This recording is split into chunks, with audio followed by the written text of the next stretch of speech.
Mrs. Shadab Kamar's story is quite amazing. She started her career as a teacher, and she wanted to serve the underprivileged children, and at the same time she wanted to elevate her own status and designation.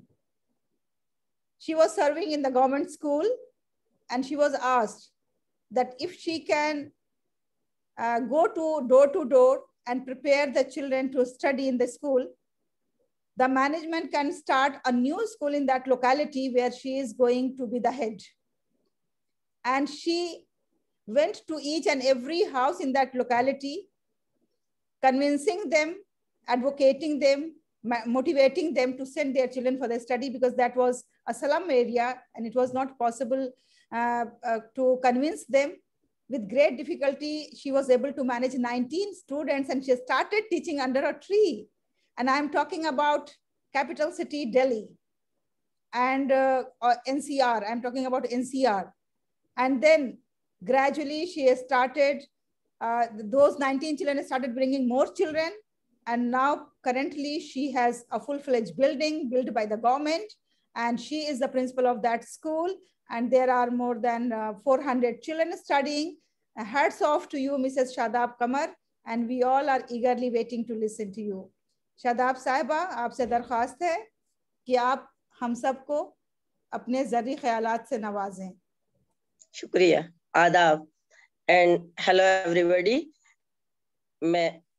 मुझे बहुत खुशी है कि आप लोगों ने मुझे इस अवार्ड के लिए मुंतखब किया है। मैं डॉक्टर राम का और डॉक्टर मिसेस हलीमा सादिया का बहुत बहुत शुक्रगुजार हूँ। और मैं इसके लिए मेरा सोचना ये है कि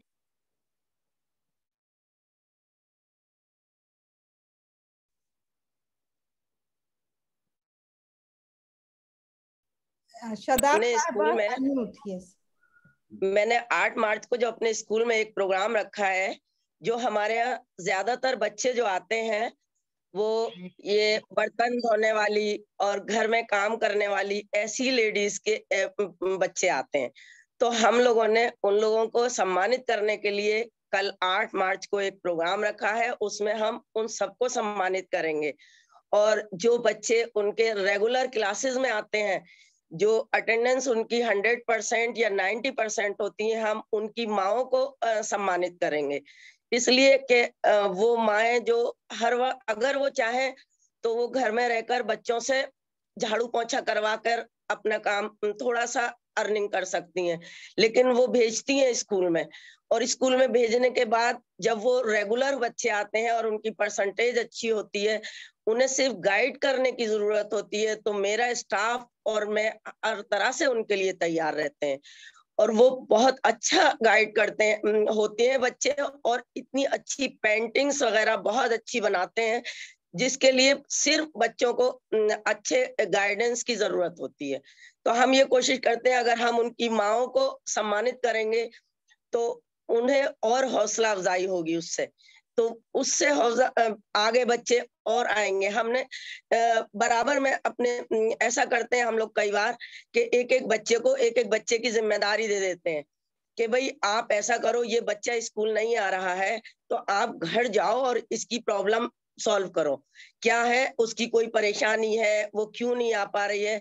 तो हम एक एक बच्चे को उसकी जिम्मेदारी देते हैं, जिससे बच्चे जो है उसको हमारे पास लेके आते हैं कि मैम ये इसकी प्रॉब्लम है। अगर किसी बच्चे की, अभी ये लॉकडाउन में कई बच्चों की ये प्रॉब्लम थी कि मतलब उनके पास फोन नहीं था, तो हमने 3 फोन उन्हें दिलवाए, अपने एक एनजीओ वालों से बोलकर 3 फोन दिलाए बच्चों से जिनके माँ बाप नहीं है या किसी के फादर नहीं है। उन बच्चों को हम अक्सर इस तरह की चीजें कराते रहते हैं। तो मैं ये चाहती हूँ कि मतलब उन माओं को भी हम लोग जो है सम्मानित करें, जो माएँ घरों में काम करके और छोटी छोटी सी दुकानों पे काम करके उन्हें मतलब अपने बच्चों को आगे बढ़ाती हैं, अपनी लड़कियों को आगे बढ़ाती हैं।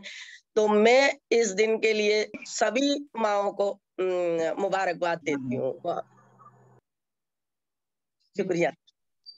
Thank you very much. Mrs. Shadab has very clearly narrated her story, that how she is encouraging and motivating the women of the women who are helping us in our household chores, in our families. They are the maids, and their children are studying, although they can send their children for the work and they can earn little money, but the women are so keen about the education of their children that they are serving as homemaids and sending their children in the school of Shadab Qamar. इस वक्त मेरे पास 665 बच्चे हैं.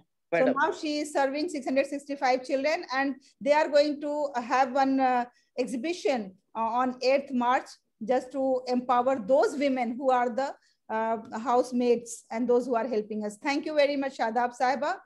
And now, yes, welcome. Now moving further, we had one more lady, Musarrat Naz Sahiba, who is again a lady who has worked very